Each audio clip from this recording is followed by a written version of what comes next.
All right, everybody. I said I'd probably give you a little look once I'm gonna walk back over here. Once I kind of figured out what was going on, and let me get you flipped back around here. All right, look in there. Hang on, let me get you in the spot where you can. Let me get a light in there. Look at that.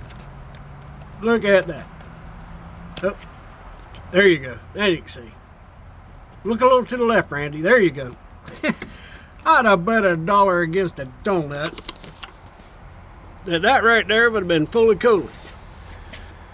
But it ain't. As you can see, that thing is as dry as an open bottle of Michelob Light. And I was like, well, dang it.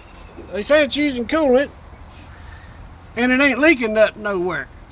Well, I can't get you back in there on that. So I pulled the tubes off the EGR valve. I said, well, let's see if it popped a little leaker on the inside. Nah, she's dry as a popcorn fart on that end. So I was like, well, let me think a minute. So let me put the pressure tester on it. We'll throw us about 12 psi pressure on there. And you see that coupler right there? Get on in there, Adam. Yeah, right in there. Yep, where it goes into the old cooler housing. That thing is peeing coolant like a 6-year-old after his second cup of Kool-Aid. But, you know, these other guys are like, no, there ain't a leak. There ain't one. It's using it. Let me flip you back around.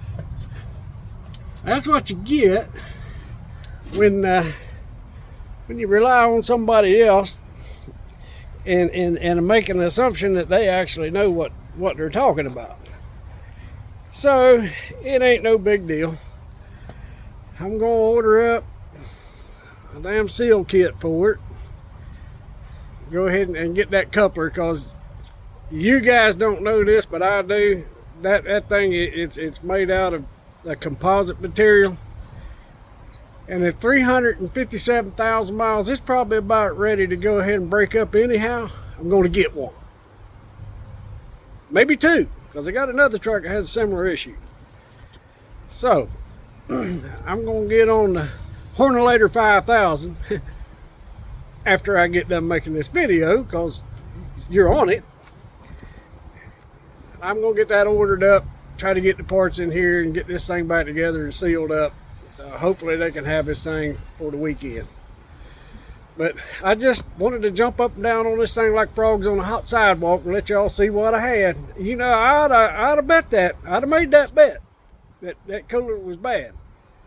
And I'd even said I'd have dressed in floral to come to work. That's how sure I was. And man, yeah, you guess what I would be wearing. Glad I didn't make that bet. But y'all have a good rest of your day, and I'll try to holler at you later. Have a good one. Bye-bye.